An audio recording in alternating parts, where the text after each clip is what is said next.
Aku seorang montir, melakukan siaran langsung untuk mencari uang, tapi aku tak menyangka akan bertemu dengan seorang perwira tinggi yang misterius.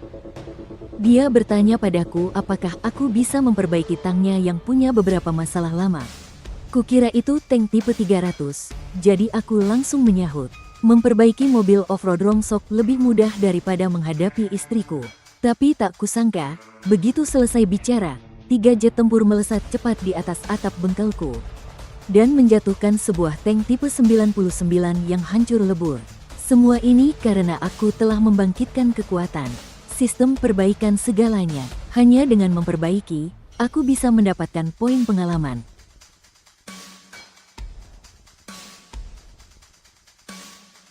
Termasuk, namun tidak terbatas pada, suku cadang asli berbagai mesin, cetak biru, dan peralatan perbaikan. Semakin tinggi nilainya di dunia nyata, semakin tinggi pula harga yang bisa ditukarkan. Hari itu, aku baru saja selesai siaran langsung memperbaiki Bentley, lalu seseorang berkomentar, "Streamer bisa perbaiki tank? Apa susahnya memperbaiki tank? Ini pekerjaan mudah, asal punya tangan pasti bisa. Bawa saja kemari kapan-kapan." Alamatku ada di profil. Tank, sebagai kendaraan off-road tangguh, sangat populer di pasaran. Baik itu tipe 300 atau 700, jumlah penggunanya tidak sedikit. Tapi tank tipe 700 termahal pun hanya seharga 460.000, sementara aku punya lebih dari 5 juta di tangan. Mencari bengkelnya tidak mudah. Sudah dicari kemana-mana, tapi tidak ketemu. Akhirnya, aku menemukan orang hebat yang bisa memperbaiki tank. Streamer, aku sudah sampai di kotamu. Alamat lengkapnya di mana? Keluar dari jalan tol, lurus saja 7 km, lalu belok kiri, nanti akan terlihat bengkel Dai. Oke, 10 menit lagi sampai. Kak Nihai mengirim 2 roket sudah cukup untuk biaya servis sekali, ya. Bos besar itu memperbaiki mobil hanya untuk pamer. Jujur saja, bos besar level 151 mengendarai tank sepertinya kurang berkelas. Mungkinkah yang dia kendarai adalah tank tipe 700? Kamu Nihai, kenapa pakai rok mini? Benar, Kak Wei, kau sebut ini sebuah mobil? Ini jelas-jelas tumpukan rongsokan di tanah. Anak muda, ini benar-benar mobil yang hancur berkeping-keping. Ini kan cuma tumpukan besi tua, bukan? Pasti haters. Kau bawa mobil rusak karena perang untuk kuperbaiki pun aku tidak akan protes. Mobilmu ini sebenarnya merek apa? Kenapa ada roda rantainya? Mereknya agak sulit disebut, tapi tipenya 59. Dilihat dari layar, komponen-komponen itu sama sekali tidak terlihat berhubungan dengan mobil. Hanya ada bagian-bagian kerangka baja berwarna hijau, kelihatannya sangat kasar. Jangankan mobil, bahkan traktor zaman sekarang pun tidak menggunakan bahan seperti ini lagi. Sialan, roda rantai, tipe 59. Ternyata Kak Nihai benar-benar bicara soal tank sungguhan. Hahaha, ngakak sampai mati. Hahaha, bukan tank tipe 300, bukan juga tank tipe 500. Tapi tank tipe 59, hahaha. Aku berencana membuka museum militer. Tank ini sudah dipensiunkan. Aku mendapatkannya secara legal dan ingin merestorasinya untuk dipajang. Bisa diperbaiki, Kak? Melihat adegan ini, netizen di siaran langsung menjadi heboh. Para haters dan penggemar iseng sangat gembira. Karena sebelumnya aku terlalu hebat, belum pernah menemukan mesin yang tidak bisa kuperbaiki. Beberapa penggemar lama sudah mengikutiku sejak hari pertama siaran, tidak pernah ketinggalan satu episode pun. Dari teko listrik kecil hingga televisi, dari mesin cuci hingga kulkas. Aku hanya perlu melirik sekilas untuk tahu di mana masalahnya, seperti pakai cheat. Hari ini, akhirnya aku menghadapi tantangan berat. Semua orang menunggu aku gagal. Tapi saat melihat para keyboard warrior di ruang siaran, aku sama sekali tidak peduli. Tank ini dulu harganya 400.000. Poin perbaikannya seharusnya cukup, bisa diperbaiki, tapi tidak perlu. Benda ini rusaknya parah. Kalau diperbaiki total, terlalu buang-buang tenaga. Hanya demi 400.000 poin perbaikan, itu tidak sepadan. Aksi pamer seperti ini tidak perlu dilakukan. Tank medium tipe 59-1. Mesin diesel V12 berpendingin air. tenaga 382 kW, meriam laras berulir 100 mm, senapan mesin 7,62 mm. Misi dunia nyata dimulai. Perbaikan yang berhasil akan menerima bonus poin perbaikan 10 kali lipat. Aku bukannya mau pamer, aku hanya suka memperbaiki barang yang memang bisa diperbaiki. Streamer mulai bicara ngawur. Cuma buat konten, kan? Aku lebih percaya kau adalah Kaisar Qin Shi Huang daripada percaya kau bisa memperbaiki tank. Kak Wei, aku tidak bermaksud menyusahkanmu. Lagi pula ini hanya untuk pajangan. Asalkan bentuknya utuh sudah cukup. Kakak kerjakan saja sebisanya. Aku bisa memperbaikinya dengan sempurna, tapi butuh waktu sedikit lebih lama. Kalau begitu tidak masalah. Begini saja, 3 hari lagi kau bisa ambil tanknya. Memperbaiki tank saja sudah meragukan, sekarang malah bilang 3 hari lagi bisa diambil. Orang kaya dari mana ini? Haha, streamer menipunya seperti menipu anak kecil. Streamer, sudahlah, kau tidak akan bisa memperbaiki tank yang tidak kau ketahui sama sekali. Dia tidak akan bicara baik-baik denganmu kalau dalam 3 hari tidak selesai. Aku pasti akan melaporkan streamer ini. Kalau kau bisa memperbaikinya, aku akan makan tahi sambil salto. Beberapa hari ini aku mungkin tidak akan siaran. Setelah tanknya selesai diperbaiki, aku akan mengundang mereka yang bilang akan makan tahi untuk bicara satu persatu. Jangan lupa siapkan tahi kalian sendiri. Mari kita mulai menganalisis komponennya. Struktur mesin yang rumit secara teknis seperti ini tidak mungkin diperbaiki sekaligus. Bahkan orang sehebat Tong Sige pun harus membongkar, menganalisis, dan memperbaikinya bagian per bagian. Yang pertama terlihat adalah unit daya mesin diesel 12 silinder segaris 4 tak berpendingin air. Kapasitas silinder 38,88 liter, tenaga terukur 520 tenaga kuda, koefisien cadangan torsi 1,25. Tingkat konsumsi bahan bakar 245 gram, KILOWATTPERHOUR. Dan saat aku mengerjakannya tanpa sadar, beberapa pengetahuan masuk ke kepalaku dengan cara yang aneh. Setelah sistem Tong Sige aktif, struktur mesin yang pernah diperbaiki akan terekam secara otomatis. Aku mengingatnya dengan sempurna. Aku hanya perlu melihatnya sekilas dan bisa langsung memahami kemampuan rekayasa baliknya. Seperti mesin di hadapanku ini. Dengan data yang ada sekarang, aku bisa menjelaskan seluruh proses produksinya. Tapi bisa menjelaskan itu satu hal, memperbaikinya adalah hal lain. Mesin ini terlalu rusak parah. 70% komponennya hancur. Harus diganti baru. Tampilkan semua daftar komponen yang rusak.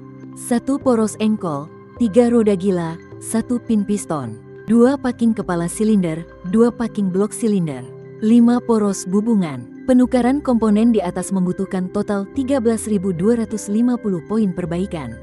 Rencana peningkatan unit daya, mesin diesel V12 kompak turbocas berpendingin air. Kapasitas silinder 27,3 liter, tenaga terukur 1.500 tenaga kuda. Torsi maksimum 5.400 Nm. Peningkatan sesuai rencana di atas membutuhkan total 330.000 poin perbaikan. Konfirmasi penukaran, melihat ini, mataku hampir keluar. Ini adalah mesin tank tempur utama tipe 99A yang masih aktif bertugas. Dengan kata lain, hanya dengan 330.000 poin perbaikan, aku bisa mendapatkan satu mesin tipe 99A. Tank yang diperbaiki sesuai rencana ini, sistem tenaganya akan setara dengan tipe 99A. Ini adalah perombakan besar-besaran. Jika modul daya bisa ditingkatkan, modul lain juga pasti bisa. Aku keluar dari gambaran umum modul daya. Persenjataan bisa ditingkatkan menjadi kubah meriam otomatis tanpa awak. Lapis baja bisa ditingkatkan menjadi pelindung elektromagnetik. Kendaraan lain bisa ditingkatkan menjadi stasiun pangkalan drone. Ini luar biasa. Setiap rencana peningkatan sangat menarik. Jika semuanya ditingkatkan, tank yang sudah diperbaiki ini bisa mengalahkan semua peralatan tempur yang ada saat ini. Tapi seperti yang kubilang, bisa dilakukan tapi tidak perlu membayar lebih. Poin peralatan itu urusan kedua. Hanya tank konsep elektromagnetik yang super keren ini. Aku bisa memperbaikinya, tapi mbaknya mungkin tidak berani menerimanya. Kalaupun dia berani menerima, keamanan nasional mungkin akan menguburnya hidup-hidup. 3 hari kemudian, saat siaran dimulai, ruang siaran sudah dipenuhi 50.000 penonton. Aku melihat banyak ide yang kukenal di kolom chat. Mereka yang beberapa hari lalu berjanji akan makan tahi juga hadir semua. Aku pun merasa tenang, banyak ada, kalau ada, kirim gambar mobil. Hari ini baru selesai diperbaiki. Aku akan tunjukkan dulu di siaran langsung. Kalau Mbak tidak puas, aku masih bisa memperbaikinya. Di tengah riuhnya pertanyaan di ruang siaran, aku membawa tongsis dan berjalan keluar. Tangnya sudah selesai diperbaiki, sekarang terparkir di luar. Tapi agar tidak membuat orang panik, aku menutupinya dengan terpal. Sekarang teman-teman di ruang siaran menanti dengan antusias. Saat terpal ditarik, sebuah tank berwarna hijau kekuningan muncul di depan mata. Kak Hire, kebetulan waktunya agak terbatas. Jadi aku tidak memperbaiki bagian luarnya. Nanti kakak cari orang untuk mengecat ulang saja. Ini keren banget, gila. Benar-benar selesai diperbaiki. Selain kondisi catnya, tidak terlihat ada masalah sama sekali. Bukankah dia tukang servis elektronik? Kenapa jadi jualan senjata? Streamer, jangan curang. Kita bilang perbaiki dengan baik, bukan cuma dirakit ulang. Bang Gelandangan, jangan keluar dari siaran dulu. Agar kau mau makan tahi dengan sukarela. Aku akan melakukan uji coba sekarang juga. Kak Wei, kau hebat. Tunggu sebentar, aku panggil orang untuk nonton. Dia menyalin tautan siaran langsung. Menempelkannya dan mengirimkannya sambil mengetik satu kalimat. Menteri Zhang, tank yang Anda bilang tidak bisa diperbaiki, sekarang sudah selesai. Wajah Zhang Minglui dipenuhi tanda tanya. Dia terlalu tahu kondisi tank itu. Saat dipensiunkan dari militer, tank itu sudah seperti rongsokan. Departemen persenjataan juga sudah melepas komponen-komponen rahasianya. Setelah itu, dibiarkan di gudang terbuka selama 3 tahun. Beberapa sersan kepala khusus di militer sudah melihatnya, dan hanya bisa menggelengkan kepala, memastikan bahwa benda ini hanya bisa dijual sebagai besi tua. Jadi, ketika Wang Qi bilang tangnya sudah selesai diperbaiki, Zhang Minglui tidak percaya sedikit pun. Dia mengerutkan kening dalam-dalam dan mengklik ruang siaran langsung. Apa-apaan ini? Tank tipe 59 tua itu hidup kembali? Ini aku. Suruh Liu Yuan dari pabrik 912 lari ke ruang kerjaku. Apapun yang sedang dia lakukan, suruh dia datang sekarang juga. Kepala Liu, lihat tank tipe 59 ini. Menteri Zhang, latar belakangnya, sepertinya ini milik warga sipil. Ya Tuhan, tank tipe 59 ini tidak mungkin milik warga sipil, kan? Benar, sebelumnya, aku pernah menjual satu tank yang sudah dipensiunkan, nomor 8993. Aku menjualnya kepada seorang pedagang untuk dipajang. Itulah yang Anda lihat ini, 8993. Aku ingat betul, tank ini sudah tidak bisa disebut kendaraan lagi. Hanya tumpukan suku cadang. Apa bisa diperbaiki? Waktu itu aku bilang, kalau bisa diperbaiki, aku akan menulis namaku terbalik. Tapi sekarang, 8993 hidup kembali. Sialan, siapa yang memperbaikinya? Siapa yang memperbaikinya tidak penting. Kepala Liu, dari pengalamanmu, mungkinkah memperbaiki tank ini selesai besok? Sama sekali tidak mungkin. Dari awal sudah kubilang, bahkan jika aku yang mengerjakannya sendiri, dengan peralatan profesional, aku tetap tidak akan bisa memperbaiki benda ini. Aku berani bilang, bahkan jika insinyur yang merancangnya hidup kembali, belum tentu dia bisa memperbaikinya. Menteri Zhang, orang yang berhasil memperbaiki tank ini, ada 2 kemungkinan. Entah dia seorang jenius, atau dia memiliki cetak biru rahasia di tangannya. Halo, Departemen Keamanan, kirim 2 petugas untuk menyelidiki. Ruang siaran langsung di platform Yinlang, nomor kamar 83.541. Dalam 1 hari, aku ingin seluruh jaringan hubungan streamer ini. Setelah mematikan siaran, aku berbaring di sofa. Menatap langit-langit dengan hampa, pikiranku terus memutar ulang semua kejadian hari ini. Memperbaiki tank jauh lebih memuaskan daripada memperbaiki teko listrik. Selama proses perbaikan, aku juga mempelajari proses inti dari tank seri 59. Jika ada peralatan yang tepat, membuatku membangun tank tipe 59 dari nol bukanlah hal yang mustahil. Jika di masa depan bisnis servis elektronik tidak berjalan lancar. Sayangnya kesempatan seperti ini hanya sekali. Aku mungkin hanya bisa mempelajari proses produksi tipe 59. Memikirkan hal ini, aku menepis pikiran-pikiran yang mengganggu. Lalu masuk ke sistem. Selamat kepada host karena telah menyelesaikan misi tantangan waktu terbatas. Menerima 4 juta poin perbaikan. Poin perbaikan saat ini adalah 9.460.000. Memulai misi waktu terbatas, dapatkan 1 juta pengikut dalam 1 bulan.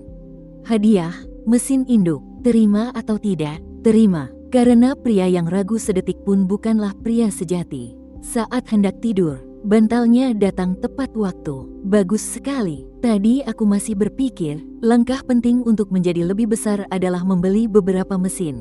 Sekarang mesin induk datang, ini benar-benar sempurna. Harus diketahui, mesin induk adalah mesin yang bisa menciptakan mesin lain. Dengan kata lain, selama aku memiliki peralatan ini, aku memiliki kemampuan produksi yang lengkap. Kurang mesin. Selama ada mesin induk di tangan, aku bisa memproduksi segalanya. Dari peralatan rumah tangga, ponsel, hingga pesawat terbang dan kapal perang. Tidak ada batasan sama sekali, tapi harus melalui kesulitan yang luar biasa untuk bisa menjadi orang hebat. Saat ini, pengikutku baru 180.000. Masih jauh dari 1 juta. Bagaimana cara menambah 720.000 pengikut dalam sebulan? Jalan pintas untuk menambah pengikut sebenarnya hanya ada beberapa. Ikut tren saja. PK terlalu memalukan. Aku tidak mau seperti pengemis. Kalau konten cabul, aku sendiri laki-laki. Setelah dipikir-pikir, sepertinya bertahan di jalur perbaikan inilah yang paling berhasil. Harus menggunakan konten keren untuk menarik rasa penasaran penggemar. Barulah pengikut bisa bertambah secara stabil dan berkelanjutan. Tapi, memperbaiki teko listrik dan sejenisnya tidak terlalu menarik. Aku harus mencari sesuatu yang sulit diperbaiki untuk dicoba. Hal ini harus dipikirkan matang-matang. Keesokan harinya, aku siaran langsung seperti biasa. Karena hari ini adalah hari pasar di kota, pelanggannya sangat banyak. Pagi hari aku memperbaiki 8 teko air panas, 2 wajan listrik, dan 4 penanak nasi. Meskipun netizen tahu ini adalah keahlian dasarku, kolom komentar tetap dipenuhi pujian. Penakluk peralatan listrik nasional, salut. Ini jelas era sihir listrik. Tidak kusangka ada master sehebat ini. 10 yuan adalah harga yang sangat jujur. Sebelum streamer terkenal, dia memang memasang harga segitu. Melihatnya jadi terharu. Malam ini ayam rebus basi hanya akan dijual untuk mahasiswa. Siaranmu membuatku terkesan. Ku memutuskan memberimu 50.000 yuan sebagai dukungan. Uangnya sudah kutaruh di dompet, tenang saja. Ada di aplikasi pinjaman online. Kamu tinggal buka dan ajukan saja. Harus kuakui, para netizen ini, kalau soal lain entahlah, tapi kalau soal bercanda memang jago. Paman, mesin cucinya hanya berputar satu arah, kan? Ini masalah umum, sudah sering kuperbaiki. Begini caranya, buka penutup belakangnya, cabut konektornya, lalu keluarkan timer yang baru. Gunakan tang untuk mengupas kabelnya, lalu sambungkan kedua ujungnya ke timer. Lilit dengan selotip listrik, lalu pasang kembali timernya ke penutup belakang. Kencangkan sekrupnya, selesai dalam sekejap. Seluruh prosesnya tidak sampai 2 menit. Akhirnya, aku hanya menagih paman itu 15 yuan. Aku bahkan membantunya mengangkat mesin cuci itu ke becak motornya. Streamer yang sangat baik hati. Tahun ini kalau kakak tidak masuk nominasi orang baik, aku tidak akan nonton. Mesin cuci ini kalau di Zuomuji, pasti kena 450. Yang di atas benar sekali. 2 hari lalu mesin cuciku rusak, kena 450 juga. Padahal cuma selang airnya yang pecah. Streamer kerja seharian baru dapat 450, tapi Zuo Muji satu kasus saja sudah dapat 450. Sementara itu, di markas besar jasa perbaikan Zuo Muji, Chen Zhongyi sedang melihat pesan pribadi di sistem Houtai dan marah besar. Lebih dari 500 pesan pribadi semuanya berisi makian. Ditambah lagi, tak terhitung netizen yang menandai akun resmi untuk menonton siaran langsung perbaikan. Chen Zhongyi tak tahan lagi dan beralih ke akun pribadinya. Saat masuk ke ruang siaran langsung, pada saat itu, di kolom komentar, semua orang membicarakan jasa perbaikan Zuo Muji, menghujat habis-habisan. Sialan, apa salahku pada orang-orang ini? Berita buruk tentang perusahaan belakangan ini sudah cukup banyak. Semua media memberitakannya besar-besaran, Departemen Humas kewalahan menutupinya. Sekarang, karena aku mulai sedikit terkenal, netizen menggali lagi masalah Zuo Muji dan menghujatnya di depan umum. Kalau media yang cari masalah, masih bisa dimaklumi. Tapi ini hanya selebgram kampung yang siaran langsung setiap hari. Apa haknya dia? Sebelum matahari terbenam hari ini, aku akan membuat bajingan ini lenyap. Lenyap dari internet, semuanya. Dan suruh orang untuk menghajarnya di dunia nyata juga. Media mungkin tidak bisa kusentuh, tapi apa aku tidak bisa menyentuh orang miskin rendahan seperti ini? Apa-apaan ini? Dosa apa yang telah kulakukan? Kaget sepanjang tahun. Apa akunnya dibuat sendiri? Bukan. Saat aku sedang berpikir, terdengar suara mobil dari luar. Sebuah Dongfeng Mengshi 917. Tenaga maksimum 600 tenaga kuda, torsi maksimum 1050. Aku sedikit bingung, merek ini sebagian besar adalah kendaraan militer. Apa yang dilakukan mobil militer di sini? Tiba-tiba aku teringat siaran langsungku baru saja diputus. Dan beberapa hari yang lalu aku baru saja memperbaiki sebuah tank. Jangan-jangan mobil Mbak itu tidak punya surat-surat. Aku berjalan keluar toko dengan rasa penasaran. Tapi yang aneh, mobil Mengshi 917 itu tidak bercorak kamuflase, melainkan hitam polos. Plat nomornya juga plat mobil pribadi. Ada 4 orang duduk di baris depan dan belakang.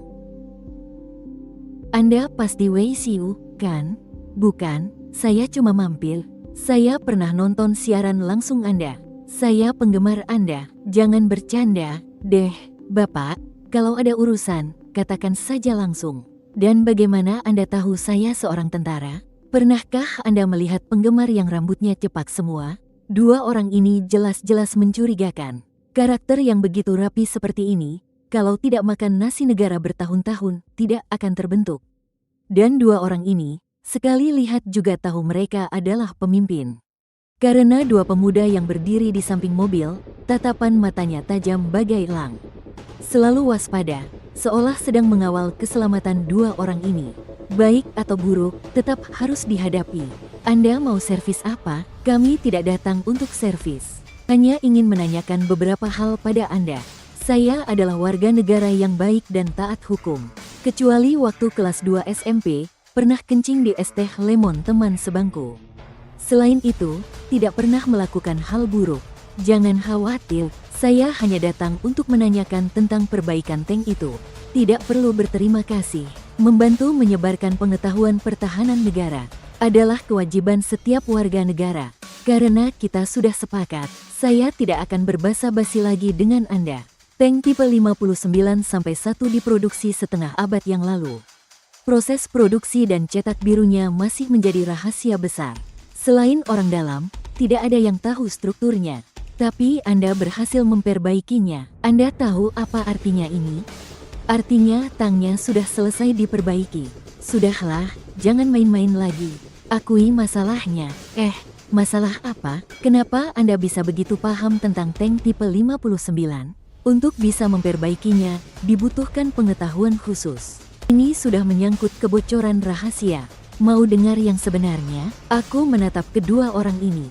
Satunya pura-pura baik, sudah tidak pura-pura lagi. Aku buka kartu saja. Aku punya sistem. Setiap mesin yang kulihat, bisa langsung kuperbaiki.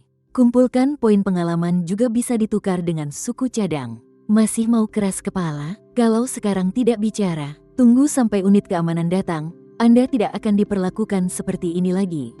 Aku sudah bicara jujur, tapi kalian tidak percaya.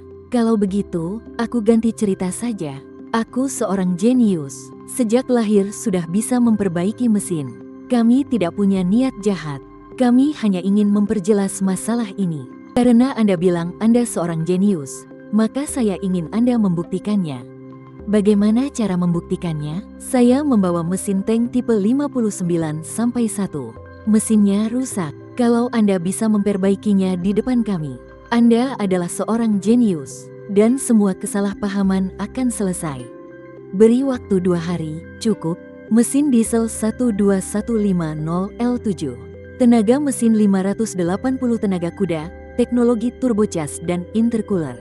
Radiator modular, kontrol hidrolik. Bisa, diperkirakan butuh 3 jam, tidak sampai 2 hari. Kalian tunggu aku 3 jam. Setelah 3 jam kalau belum selesai, silakan hukum sesuka kalian. Mau ditembak mati pun, silakan. Ditembak mati sepertinya tidak akan sampai segitunya. Sebaiknya serahkan saja langsung pada Departemen Keamanan, Menteri Zhang. Kau pikir dia tidak bisa memperbaiki mesin ini? Tapi yang terpenting adalah sikapnya. Eki dan sikapnya tidak cocok, tapi masih layak diberi kesempatan. Bagaimana kalau dia benar-benar seorang jenius? Lagi pula, 3 jam tidak lama. Kita bisa menunggu. Saya, Zheng Mingrui. Katakan, konfirmasi. Oke, saya mengerti. Departemen Keamanan sudah memeriksa. Setelah lulus D3, Wei Xiu membuka bengkel di sini. Hubungan sosialnya normal, bahkan reputasinya sangat baik. Tidak ada yang mencurigakan sama sekali. Seluruh riwayatnya sudah diperiksa. Tidak ditemukan hal yang mencurigakan. Mungkinkah dia benar-benar jenius mesin? Kalau dia benar-benar jenius, seharusnya dia sudah sadar. Sadar tentang apa? Yang kuberikan padanya bukan mesin 59-1, kan? Benar, itu adalah mesin diesel tipe 12150L7. Mesin jenis ini digunakan pada tank tipe 59D. Sedangkan mesin 59-1 seharusnya 12150L. Nama dan penampilan kedua mesin ini hampir identik, tetapi struktur dalamnya sangat berbeda.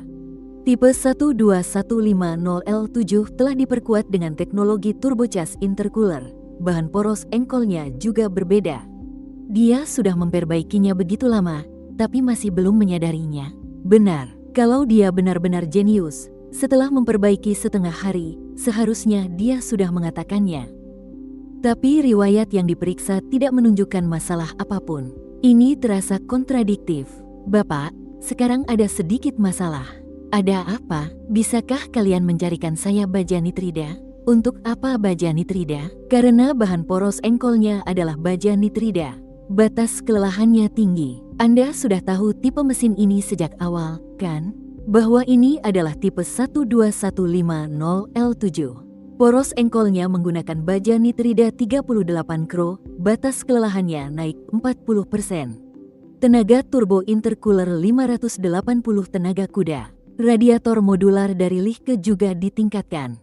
Area pendinginan air dan oli adalah 1,08. Motor hidrolik, kipasnya juga diganti. Kalian sudah tahu ini bukan mesin 59-1, tapi masih setuju saya memperbaikinya. Mesin 59D juga bisa saya perbaiki. 59-2A, 59-125, 559P, semuanya bisa saya perbaiki. Sekarang tinggal poros engkol yang belum dipasang. Kalau kalian tidak punya baja nitrida, saya akan pakai bahan biasa saja. Fungsinya sama saja, hanya daya tahannya sedikit lebih rendah. Melihat kedua orang itu terdiam, mata mereka melotot seperti telur angsa. Aku tahu kali ini aku berhasil pamer. Tanpa ragu, aku memasang poros engkol dari bahan biasa, menutup penutupnya, mengisi solar, menyalakan busi. Suara gemuruh yang menggetarkan seluruh jalanan. Kawan muda, sebelumnya kamu kerja apa? Sudah kubilang, kan, aku punya sistem. Jangan bercanda, aku serius. Keahlian sepertimu ini sudah level harta nasional. Baiklah, aku buka kartu saja. Aku ini jenius. Jenius hanyalah langkah awal untuk bertemu denganmu. Bisa memperbaiki tank tipe 59 dengan tangan kosong, itu sudah melampaui kata jenius. Di militer, khususnya di Departemen Persenjataan, banyak sekali jenius mesin. Liu Yuan adalah salah satu dari sedikit sersan kepala khusus di wilayah militer, dan bahkan menerima tunjangan khusus negara. Tapi saat menghadapi masalah sulit seperti ini, tidak ada satupun yang bisa menjawab. Kawan muda, aku akan bicara terus terang padamu. Keahlian perbaikanmu ini bisa menjadi rahasia negara. Hari ini saya datang karena masalah ini. Saya hanya siaran langsung untuk mencari uang jajan sedikit. Benar-benar tidak menyangka bisa menjadi masalah pembocoran rahasia. Unit keamanan kami sudah memeriksa, dan tahu kamu tidak terlibat. Tentu saja, saya berasal dari keluarga yang setia. Kalau Anda, apakah dari keluarga militer? Mungkin begitu. Kakekku pernah ikut Long March. Aku ini keturunan veteran. Kawan muda, aku tidak akan menyembunyikannya darimu. Tadi kami sudah menyelidiki tentangmu, tapi tidak menemukan informasi yang kamu sebutkan. Kakekmu di angkatan mana? Kalau ini kesalahan kami, setelah kembali, aku akan segera menambahkan namanya. Angkatan kelima. Lalu, siapa nama kakekmu? Siapa pemimpinnya? Aku akan segera meminta bagian personalia untuk memberimu hak istimewa. Nama kakekku Wei Xiao. Panglimanya bernama Sui Yue. Tunggu dulu. Berarti kakekmu adalah kelompok yang mengejar kami. Bukan begitu, anak muda. Kamu berani menyebut ini dari keluarga yang setia? Tentara yang mengejar juga tentara. Kakek Anda tentara, kan? Sudah, jangan bercanda lagi. Anak muda, kamu pasti seorang tentara. Namaku Zhang Mingrui, Direktur Departemen Persenjataan Wilayah Tempur Qilin. Jujur saja, aku sudah menduga kedua orang ini pasti perwira, tapi tidak kusangka. Mereka adalah jenderal dengan bintang di bahu. Seharusnya Anda memberitahuku lebih awal. Aku tidak akan bercanda seperti itu denganmu. Tidak apa-apa, perkataan selanjutnya, aku sampaikan sebagai Direktur Departemen Persenjataan Wilayah Militer. Kawan Wei, keahlian khususmu sangat luar biasa. Wilayah militer sangat membutuhkan orang berbakat sepertimu. Atas nama Departemen Persenjataan, aku mengundangmu bergabung dengan militer. Saya hanya amatir, hanya mengandalkan bantuan sistem, hanya iseng-iseng di internet, tidak menyangka akan dilirik oleh militer. Aku sudah bertugas di militer bertahun-tahun, belum pernah melihat orang sehebat kamu. Kalau kamu bersedia, aku akan mengurus perekrutanmu sebagai kasus khusus. Memberimu pangkat mayor. Wow, Direktur Zhang, ini tawaran yang luar biasa.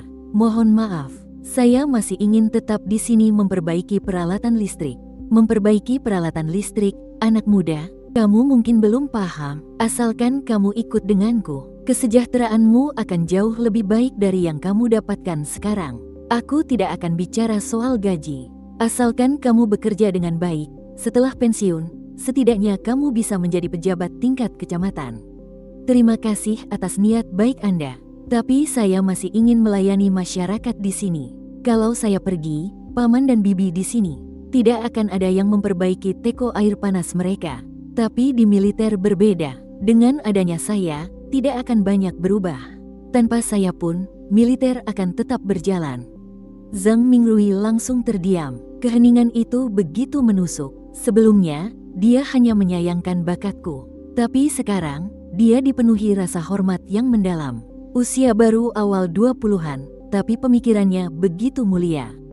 Sementara anak-anak sebayanya hanya berpikir pekerjaan orang lain lebih baik, ambisius tapi tak mampu, hanya bisa membual. Tapi aku rela melepaskan kesempatan emas untuk memilih membuka bengkel kecil di kota. Karena tidak banyak menghasilkan uang, makanya harus siaran langsung untuk mencari tambahan. Dalam lingkungan yang sulit seperti ini, dia tetap tidak menyerah. Zhang Mingrui merasa dirinya begitu rendah karena menggunakan jabatan tinggi dan gaji besar untuk merayu Wei Xiu. Benar-benar tidak tertarik? Anda tidak hanya memiliki kemampuan profesional yang luar biasa. Karaktermu juga tanpa celah. Jangan memuji, kalau dipuji lagi aku tidak akan tahan.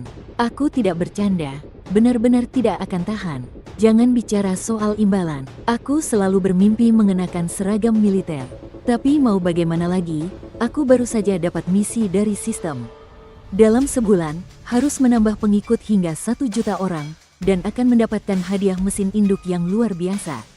Kalau aku masuk militer, berarti aku secara otomatis melepaskan mesin induk itu.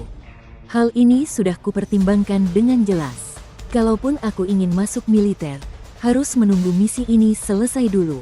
Komandan, saya menolak untuk bergabung. Ini bukan penolakan untuk mengabdi pada negara.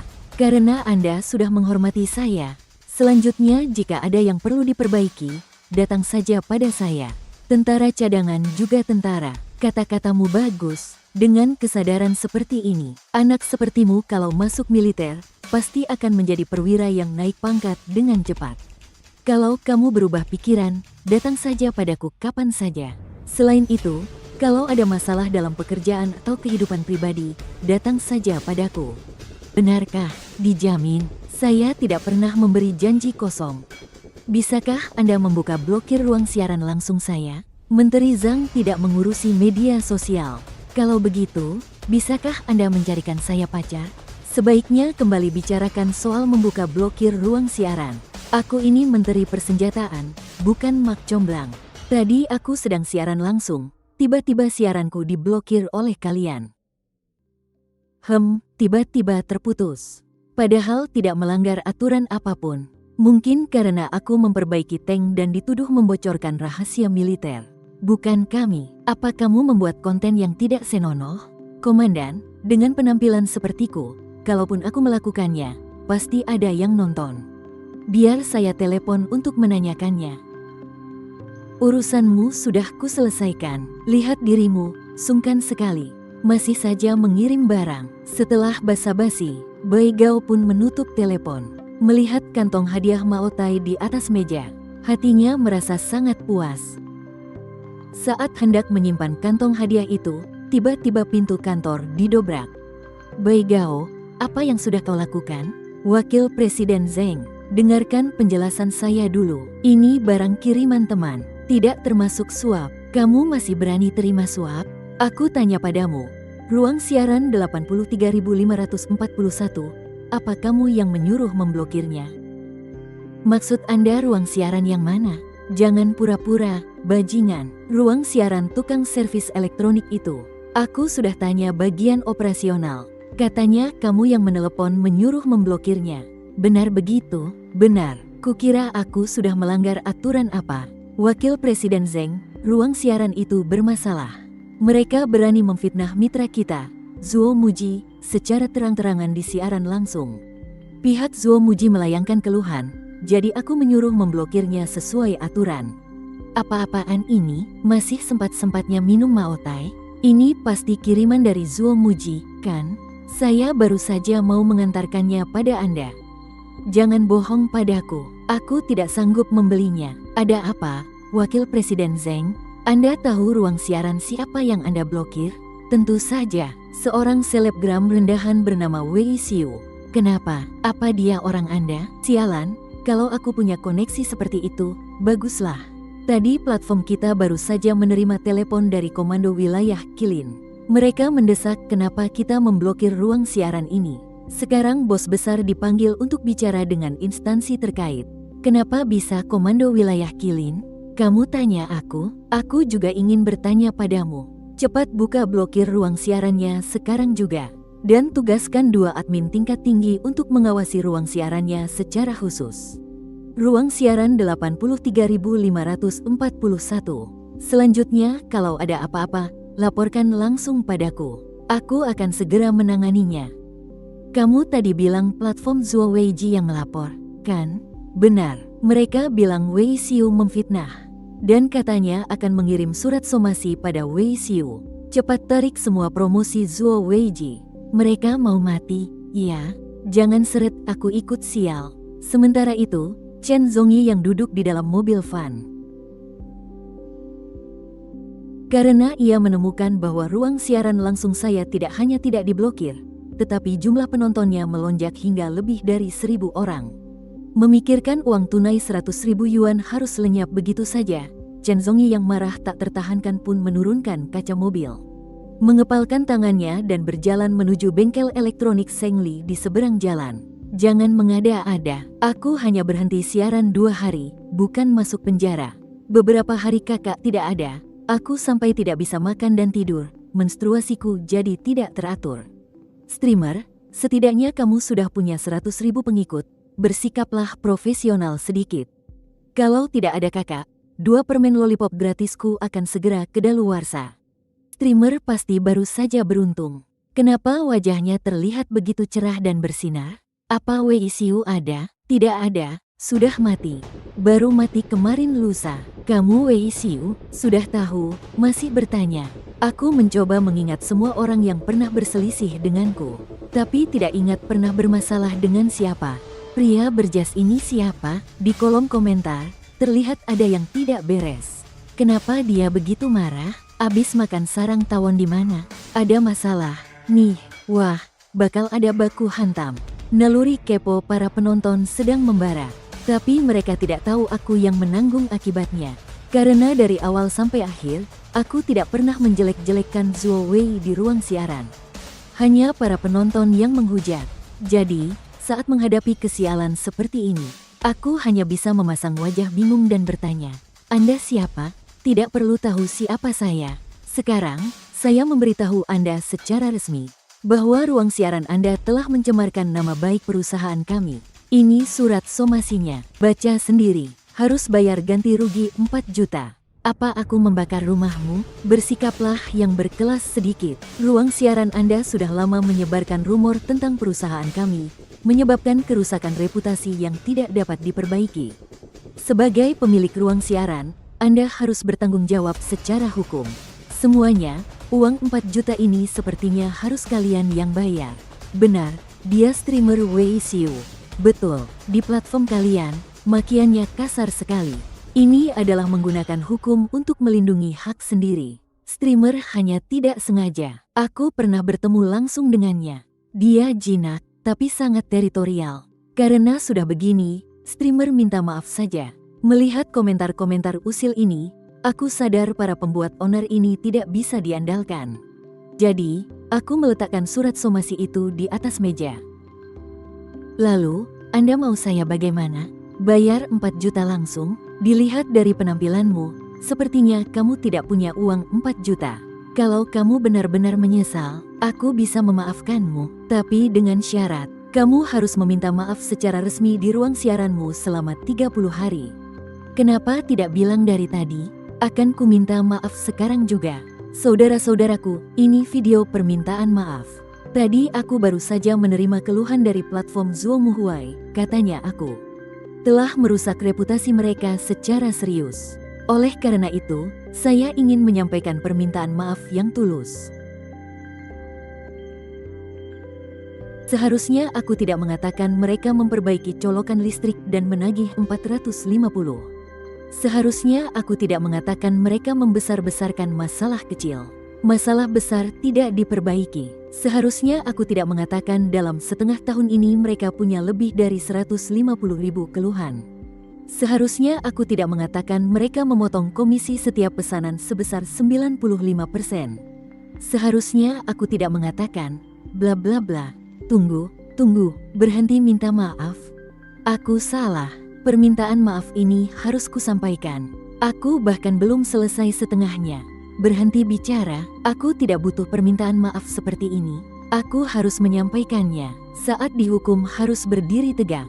Berbuat salah harus diperbaiki. Aku sudah bertekad, aku tidak hanya akan meminta maaf, tapi aku akan meminta maaf selama 30 hari berturut-turut. Saudara-saudara, aku akan membuat video kompilasi permintaan maaf secara terpisah. Nanti tolong bantu promosikan, ya. Chen Zongyi baru sadar kalau dia sudah salah langkah. Tapi aku yang sudah terlanjur emosi tidak bisa dihentikan. Kedua orang itu pun mulai bertengkar di siaran langsung. Kalian berdua sedang apa? Kalau ada masalah, bicarakan baik-baik. Kenapa harus bertengkar? Selamat siang, Komandan. Saya tidak ingin bertengkar. Masalahnya dia keterlaluan. Kenapa kalian bertengkar? Saya mau minta maaf padanya, tapi dia tidak mengizinkan saya minta maaf.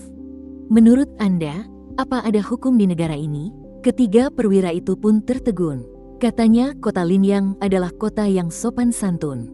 Hari ini melihatnya langsung, memang benar adanya. Hanya karena masalah permintaan maaf, ini seperti berebut membayar tagihan. Sama-sama berebut hingga timbul masalah. Setelah dipikir-pikir, sepertinya ini bukan masalah besar. Niat keduanya baik.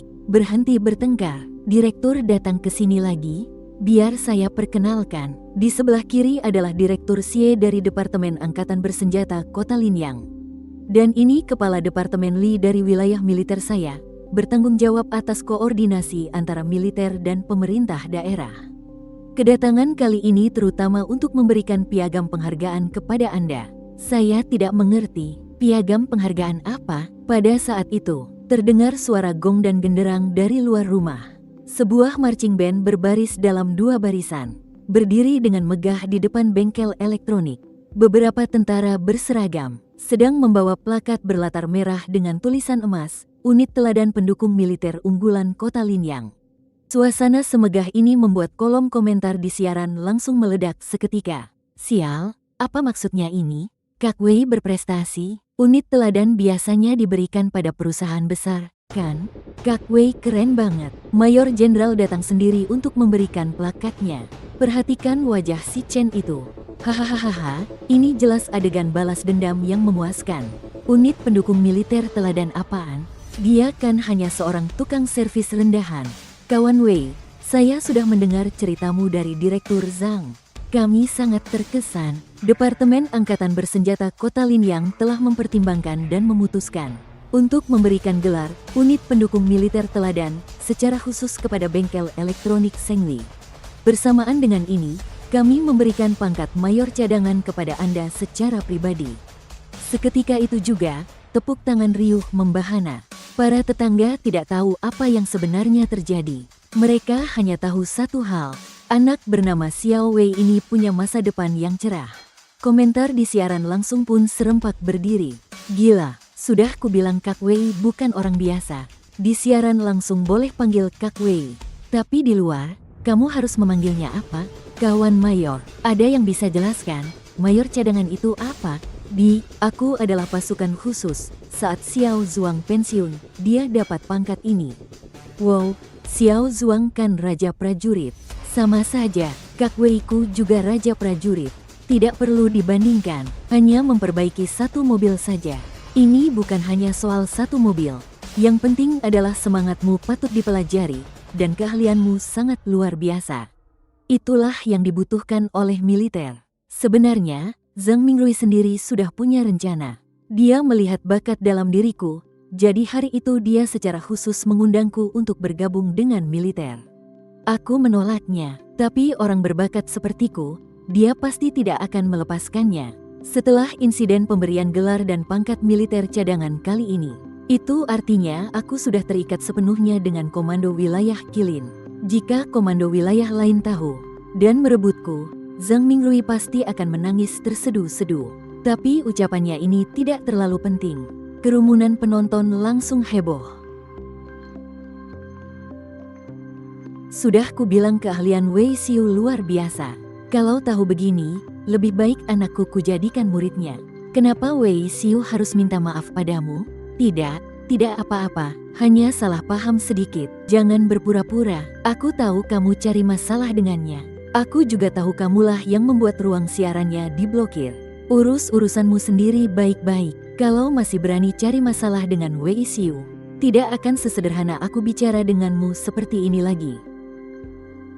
Tidak perlu bicara lagi. Zhang Mingrui melambaikan tangannya seolah mengusir anjing, dan Chen Zhongyi menurutinya dengan patuh. Dia bergegas lari dari bengkel seperti anjing ketakutan. Sekitar 15 menit kemudian, arak-arakan gong dan genderang perlahan mereda. Aku lihat Zhang Mingrui sepertinya belum akan pergi. Jadi, aku langsung bertanya padanya. Anak muda sepertimu memang cerdas. Aku ada sedikit masalah. Aku ingin minta bantuanmu. Begini ceritanya, aku punya satu mobil yang rusak. Aku ingin merepotkanmu untuk memperbaikinya. Apa itu model yang rusak karena perang? Aku mulai sedikit takut. Tidak sampai separah itu. Hanya sasisnya yang sedikit bermasalah. Hongki, lalu, di mana mobilnya? Apa Anda membawanya? Tidak, ada di markas. Kamu ikut aku untuk melihatnya. Baiklah, kalau begitu, Saya pamit dulu pada teman-teman di siaran langsung. Semuanya, waktu bahagia selalu terasa singkat. Kebetulan ada pekerjaan, jadi saya harus mengakhiri siaran langsungnya. Semoga para donaturku abadi, bersih, segar, dan bebas bau tak sedap selamanya. Setengah jam kemudian, mobil tiba di sebuah pangkalan militer yang berjarak 10 km. Tidak jauh dari sana, ada helikopter hijau tua yang terparkir. Data sistem terlihat lengkap. Aku tidak bisa menahan tawa. Hal seperti ini harusnya 100%. Kalau kurang sedikit saja aku tidak berani mengerjakannya. Tapi ngomong-ngomong, ini pertama kalinya aku naik helikopter, jadi aku tidak bisa menahan rasa gembira. Tapi Zhang Mingrui berbeda. Helikopter adalah salah satu kendaraan sehari-harinya. Jadi, dia dengan ahli memberiku konseling psikologis. Tak lama, helikopter mencapai ketinggian yang ditentukan. Badannya sedikit miring, menuju ke satu arah dan menghilang di antara pegunungan. Setengah jam kemudian, pemandangan kembali terbuka lebar. Di darat, berdiri kokoh bangunan-bangunan modern. Di sekitarnya, suara mesin terdengar tanpa henti. Ada tank dan kendaraan lapis baja beroda. Terdengar juga suara raungan mesin seperti naga. Ini adalah salah satu pangkalan kesiapan tempur di Komando Wilayah Qilin.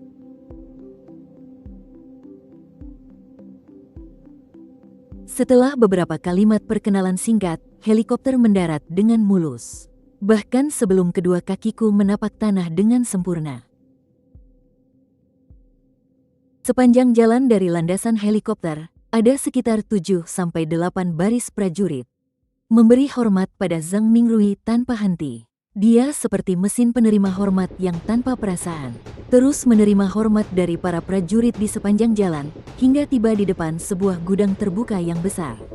Zhang Mingrui memberi perintah, penjaga pun memasukkan kata sandi pada sistem keamanan. 2 gerbang baja perlahan terbuka. Nah, ini dia. Mobil ini sudah rusak lebih dari sebulan. Sudah memanggil beberapa tim tapi masih belum bisa diperbaiki. Kamu yang urus ini namanya Hongqi? Benar, Hongqi 9. Direktur Zhang, Anda terlalu menghormati saya. Benda penting tingkat nasional seperti ini Anda suruh saya perbaiki? Benda ini harganya mungkin sekitar 20-30 juta, kan? Kamu tidak perlu memperbaiki misilnya. Hanya masalah pada sasisnya. Unit pemeliharaan militer sudah memperbaikinya berkali-kali. Tapi masih belum tuntas. Orang-orangku memperkirakan ada masalah pada sistem perataan hidroliknya. Tapi kami tidak bisa memperbaikinya. Kamu punya cara? Sasis ini harganya berapa? Baru lewat 1 juta sedikit. Kalau begitu, bisa diperbaiki. Saat ini, poin perbaikanku kurang dari 10 juta poin. Memperbaiki seluruh set misil mungkin tidak cukup, tapi kalau hanya sasisnya saja, pasti cukup. Berapa harga yang tidak bisa kamu perbaiki? Sekitar belasan juta, mungkin. Hahaha, dasar membual. Siapa juga yang memperbaiki barang berdasarkan harganya? Zhang Mingrui mengira aku bercanda, jadi dia tidak terlalu memikirkannya lagi. Aku bisa menggunakan peralatan dan orang-orang di sini sesukaku. Asalkan perbaiki benda ini secepat mungkin. Melihat Zhang Mingrui hendak pergi, aku langsung bertanya, perbaikan seperti apa yang Anda inginkan? Perbaikan seperti apa? Spesifikasi tinggi atau spesifikasi rendah? Tentu saja dengan kemampuan terbaikmu. Setelah selesai menyampaikan keinginannya, Zhang Mingrui berbalik dan memberi perintah pada tim pemeliharaan, meminta mereka untuk bekerja sama denganku tanpa syarat. Jangan lihat mulut mereka yang menjawab dengan tegas. Begitu Zhang Mingrui pergi, ekspresi tim pemeliharaan langsung berubah. Mobil ini sudah terparkir berhari-hari. Semua yang datang melihatnya hanya bisa menggaruk kepala. Semua orang hanya bisa menebak-nebak. Direktur Zhang membawa orang entah dari mana untuk memperbaikinya. Memangnya bisa diperbaiki? Konyol, hahaha. Anak muda, kamu dari unit mana? Bengkel elektronik Sengli. Hahaha, adik, jangan bercanda. Saya serius. Siapa yang bercanda dengan Anda? Model TA380, 100% buatan dalam negeri. Mesin diesel WI Chaiwok 12.480, 800 tenaga kuda, torsi 2200 Nm. Sistem penggerak 8x8 dengan sistem inflasi ban sentral, suspensi hidronematik independen. Jarak travel suspensi 420 mm, ditambah stabilizer bar lateral. Kemampuan menanjak 65%. Sistem perataan hidrolik bermasalah. Platform peluncuran lipat juga bermasalah. Stabilizer bar lateral patah. Resistansi lapisan anti-statis juga tidak benar. Apa kalian pakai mobil ini untuk akrobat? Kerusakannya terlalu banyak. Tidak ada satupun modul yang berfungsi normal. Benar, coba lihat. Tolong panggilkan dongkrak mobil besar. Siapkan juga osiloskop dan pemindai ODB militer. Masih butuh tester resistansi dan starter coil. Kalau starternya rusak, siapa yang tanggung jawab? Hei, kawan, coba lihat catatan perbaikannya. Tidak perlu, sistem perataan hidroliknya tidak normal, melenceng 6,4 derajat. Platform peluncuran lipat butuh waktu 3 menit lebih lama untuk bergerak. Setelah selesai bicara, satu set pengetahuan bernama stabilisasi resistansi siluman masuk ke kepalaku dengan cara yang aneh. Perlu diketahui, HONG-KI 9 Yuan dilengkapi dengan radar PIS Array model H200. Benda ini memiliki penampang radar sekitar 1,8 meter persegi, sementara radar pesawat tempur siluman pada umumnya memiliki penampang radar sekitar 0,05 meter persegi. Jadi, begitu pesawat siluman masuk ke jangkauan deteksinya, itu sama saja dengan mati. Peningkatan kali ini membutuhkan total 9 juta poin perbaikan. Apakah Anda ingin memilih untuk meningkatkan? Aku tidak ragu-ragu, langsung memilih untuk meningkatkan. Dalam situasi normal, unit operasional terkecil HONG-KI 9 adalah 8 kendaraan. 1 kendaraan radar ditambah 1 kendaraan komando ditambah 6 kendaraan peluncur. Dan begitu peningkatan dilakukan, kendaraan komando dan radar juga harus dipindahkan. Jadi, aku segera menghentikan Yang Hu, menyuruhnya membawa kendaraan peluncur dan kendaraan radar bersamaan. Begitu Yang Hu mendengarnya, dia tampak bingung. Tapi setelah bingung sejenak, dia tetap melakukannya, karena Direktur Zhang sudah berpesan sebelumnya. Lagi pula, aku baru saja mengalahkannya dengan tipis. Karena rasa hormat inilah, kerja sama kami selama 2 hari berjalan sangat lancar. Seperti yang dikatakan Direktur Zhang, mobil harus diserahkan sebelum latihan militer. Itu berarti waktuku tersisa 1 sore lagi. Sekarang semua modul sudah terpasang. Tinggal debugging perangkat lunak dan uji jalan. Debugging perangkat lunak cukup mudah, bisa diselesaikan di pangkalan. Karena perlu menguji ketahanan modul yang baru dipasang, mobil harus berjalan dengan kecepatan tertentu. Sejauh beberapa kilometer untuk mendapatkan data. Jadi, setelah makan siang, aku dan Yang Hu naik mobil yang sama untuk bertanggung jawab mengumpulkan data. Sementara 4 prajurit lainnya, secara terpisah mengemudikan kendaraan radar dan kendaraan komando. Konvoi 3 kendaraan bergerak megah meninggalkan pangkalan menuju jalan raya. Bos, sepertinya kita harus memasang stiker pengemudi pemula. Pengemudi pemula, saya sudah ikut ujian praktik SIM 6 kali. Kalau dihitung-hitung sudah setahun, tidak perlu dipasang. Lagi pula, ini Porsche 911 Carrera 3.0T warna Dolomite White baruku. Kalau dipasangi stiker pengemudi pemula kuning yang norak itu, Porsche 911ku jadi jelek. Asisten melihat bosnya tidak mau mendengarkan, jadi dia tidak berkata apa-apa lagi. Soal stiker pengemudi pemula bukan masalah besar. Poin pentingnya adalah kemampuan mengemudi Shen Yihan yang mengkhawatirkan. Sepanjang jalan dia sangat cemas. Bos, bisakah kita pelan-pelan sedikit? Di jalan raya banyak mobil. Aku tahu, aku terus menginjak rem, tapi kecepatan kita hampir 80. Batas kecepatan di sini 60. Aku tahu, kan sudah kubilang aku sedang menginjak rem. Aku terus menginjaknya. Pedal kanan ini tidak mau melambat. Aku harus bagaimana? Bos, rem itu yang di sebelah kiri.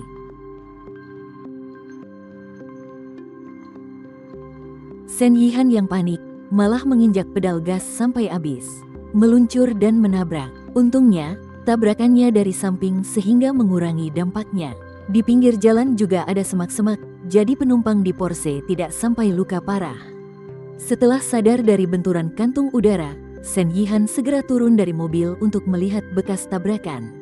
Porsche itu menabrak roda truk besar. Bagian depan mobil hancur total. Sedangkan truk besar itu, selain cat pada pelat baja di dekat roda yang sedikit terkelupas, tidak ada kerusakan apapun. Melihat situasi ini, Shen Yihan langsung naik pitam. Bagaimana cara kalian mengemudi? Heh, bukankah itu Anda, Nona? Kami lurus saja. Memangnya kenapa kalau kami lurus? Kalian yang menabrakku, kan? Lihat, depan mobilku penyok semua. Mendengar ini, aku tahu aku bertemu masalah. Ini adalah profesi dengan kekuatan tempur tertinggi di Page saat ini. Nona malaikat seperti ini tidak mungkin bisa dikalahkan. Berpikir begitu, aku menarik lengan baju Kak Yang. Kak Yang, lebih baik kita pergi dulu. Fakta lebih kuat dari kata-kata. Tapi logika wanita berada di atas fakta. Kak Yang terdiam sesaat sebelum mengerti maksudku. Dia mengangguk setuju. Kecelakaan lalu lintas seperti ini, tidak peduli apakah mobil militer bersalah atau tidak, mereka bisa meninggalkan lokasi kejadian. Setelah ini, akan ada unit logistik yang berkoordinasi dengan pihak lokal. Aku dan Kak Yang berbalik, bersiap kembali ke mobil. Baru saja kami berbalik, Shen Yihan langsung meledak. Siapa yang mengizinkan kalian pergi? Kami ada urusan, nanti akan ada orang yang menghubungi Anda. Bohong, aku sudah suruh asistenku lapor polisi. Jangan kemana-mana. Hei, Kak, lihat mobil kami ini mobil apa? Truk tua, memangnya kenapa? Ini 911 yang baru kubeli. Harga satu ban mobilku saja mungkin bisa membeli seluruh mobil kalian. Kami tidak akan membahas berapa harga ban Porsche Anda, atau apakah bisa ditukar dengan satu truk biasa.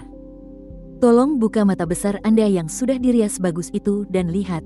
Apa ini truk biasa? Aku tidak peduli. Pokoknya kalian tidak boleh pergi. Aku sudah lapor polisi. Tidak akan kubiarkan kalian pergi begitu saja. Kak Wei, ayo kita pergi. Dia tidak akan membiarkan kita pergi begitu saja. Kalau kita berdua naik ke mobil, wanita ini akan langsung jatuh dan berbaring di tanah. Lalu apa yang akan kakak lakukan? Masa sih? Kalau tidak boleh pergi ya sudah. Lagi pula hari ini bukan tugas mendesak. Saat ini masih dalam lingkup kecelakaan lalu lintas. Kalau Nona malaikat ini terus mengamuk, ini akan menjadi penghalangan tugas militer. Tidak apa-apa, lagi pula bukan aku yang menghalangi tugas. Sejujurnya saja, kalau sial bisa masuk penjara, masih muda pula, sayang sekali. Kak Yang, nanti kalau kakak dapat cuti, beli tiket pesawat ke Bandara Suangliu. Di terminal bus Bandara Suangliu ada bus ke Lesan.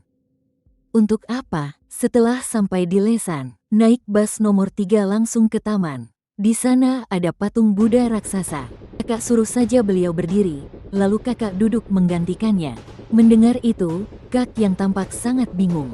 10 menit kemudian, polisi lalu lintas tiba di lokasi dengan sepeda motor dari persimpangan yang jauh. Polisi lalu lintas berpengalaman, Sun Guoseng, melihat raksasa yang terparkir di persimpangan. Dalam hatinya, dia merasa cemas. Kecelakaan yang melibatkan militer seperti ini cukup rumit. Biasanya, saat mobil militer mengalami kecelakaan, mereka bisa mendokumentasikan lokasi dan pergi lebih dulu. Tapi sekarang sudah 10 menit, mobil militer itu belum pergi. Berarti kedua belah pihak sedang berselisih. Sekarang di persimpangan banyak warga yang berkerumun. Situasi mulai tidak terkendali. Sun Guoseng berkoordinasi dengan pusat komando untuk memeriksa CCTV sambil memeriksa kerusakan kedua pihak. Tak lama kemudian, kesimpulan didapat. Porsche melaju dari arah barat menuju timur laut. Melaju melebihi batas kecepatan dan tidak menyalakan lampu sein, menabrak mobil militer yang melaju normal dari timur ke barat. Porsche bersalah penuh. Kedua belah pihak harus menandatangani dokumen pertanggungjawaban kecelakaan. Lalu segera pindahkan mobilnya. Belum selesai bicara, Shen Yihan yang baru saja tenang, kembali meledak. Kenapa aku yang harus bertanggung jawab penuh? Mobilku hancur begini. Apa Anda tidak lihat mobilnya tidak apa-apa? Tanggung jawab kecelakaan tidak ditentukan dari kerusakan mobil. Lalu mereka tidak salah sama sekali? Pihak sana melaju lurus secara normal, tidak ada kesalahan. Lalu kenapa mereka tidak menghindar? Aku jelas-jelas sudah belok kiri. Pihak sana juga jelas-jelas sudah menghindar. Semua kewajiban sudah dilakukan. Lalu kenapa masih tabrakan? Kalimat ini membuat Sun Guoseng pusing. Sudah hampir 20 tahun menjadi polisi lalu lintas. Dia belum pernah bertemu orang dengan logika seperti ini. Sekarang dia baru mengerti kenapa mobil militer itu tidak segera pergi dari lokasi. Ternyata bertemu dengan orang yang tidak bisa diajak bicara. Menurut aturan, mobil belok harus mendahulukan mobil lurus. Terlebih lagi, mobilnya membawa kebenaran.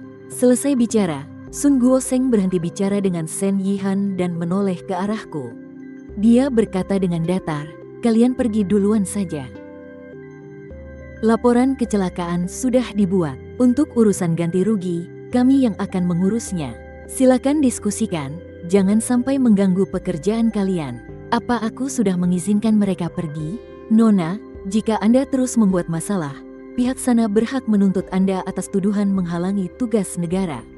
Hukumannya 3 tahun penjara. Perilaku Anda ini sudah cukup untuk dijatuhi hukuman maksimal. Lalu bagaimana dengan mobilku? Klaim saja asuransi Anda, dan Anda juga harus mengganti kerugian pihak sana. Ya, ganti rugi saja. Bicara seolah aku tidak mampu bayar saja. Melihat tidak ada keuntungan yang bisa didapat dari polisi lalu lintas, Shen Yihan mengambil ponselnya dari mobilnya yang hancur. Sambil menekan nomor, dia melotot. "Hanya truk tua, apa hebatnya? Asuransi pihak ketigaku saja 5 juta yuan. Cukup untuk membayar kalian seumur hidup. Halo, saya mau klaim asuransi. Halo, apakah terjadi kecelakaan? Ada korban luka atau meninggal?" Tidak ada. Lalu, apakah polisi sudah menentukan siapa yang bersalah? Sudah disimpulkan kalau aku yang bersalah penuh. Tapi menurutku itu tidak masuk akal. Boleh tahu mobil pihak lawan merek apa? Merek biasa, sepertinya HONGKI 9. Baik, mobil Hongqi H9 sedan, ya. Seharusnya tidak ada masalah. Harga H9 hanya sekitar 300.000 yuan. Pasti masuk dalam limit asuransi. Kami akan segera mengirim orang untuk menghubungi Anda. Mohon nasabah menunggu di tempat yang aman. Tunggu, bukan sedan, tapi truk. Truk merek Hongqi? Sejak kapan Hongqi memproduksi truk? Ada apa? Nasabah bilang dia menabrak mobil Hongqi. Kepalanya terkejut. Masalah yang bisa membuat staf call center kesulitan. Pasti bukan Hongqi biasa. Merek mobil ini cukup istimewa. Model yang umum dipakai tidak mahal, tapi ada beberapa model mobil kenegaraan yang harganya selangit. Dan tidak sembarang orang bisa mengendarainya. Contohnya, model hadiah nasional. Harganya lebih dari 7 juta yuan. Kebanyakan dibuat khusus. Kalau menabrak mobil ini, kasus asuransi ini pasti rugi besar. Semoga bukan model hadiah nasional. Bukan, itu HONGKI 9. Kalau begitu, tidak ada apa-apa. HONGKI 9, apa yang perlu ditakutkan? Paling hanya 30,000 sampai 40,000 yuan. Tunggu, Hongqi apa? 9, tanpa H. Kepalanya langsung terdiam. Dia punya pengetahuan dasar. HONGKI 9, nama lengkapnya adalah Rudal Pertahanan Udara Jarak Jauh Darat ke Udara HONGKI 9. Dia tidak tahu harganya. Karena itu rahasia, tapi dia tahu, hanya dengan sedikit tabrakan. Pilihan terbaik perusahaan asuransi adalah kabur tengah malam. Apa itu melebihi limit asuransi? Aku beli asuransi 5 juta. Truk jelek macam apa ini? Tidak bisa bayar? Hei, bicara. Shen Yihan yang teleponnya ditutup, menjadi sangat bingung. Perusahaan asuransi berjanji akan mengirim orang ke lokasi, tapi staf call center menjawab, kemungkinan akan melebihi limit asuransi. Sisanya harus dibayar sendiri. Dia tidak mengerti bagaimana sebuah truk jelek, yang hanya bannya tergores, bisa bernilai sampai 5 juta. Shen Yihan masih bingung, tapi Sun Guoseng sudah melihatnya dengan jelas. Harga mobil ini minimal 10 juta ke atas. Meskipun hanya bannya yang tergores, di dalam mobil mereka ada peralatan presisi tinggi. Jika tabrakan itu membuat peralatan presisi tinggi itu rusak, biaya perbaikannya akan menjadi angka yang sangat besar. Selain itu, jika kecelakaan ini menyebabkan operasi militer tertunda, Shen Yihan juga harus membayar kerugian lainnya. Cukup sudah. Saya sarankan Anda segera biarkan mereka pergi. Semakin lama Anda menahan, asuransi Anda akan semakin tidak cukup untuk membayar. Kalian semua berkomplot menipuku, kan? Siapa yang menipumu? Ini rudal pertahanan udara HONGKI-9. Biaya pembuatannya puluhan juta pun tidak cukup. Lihat pipa itu,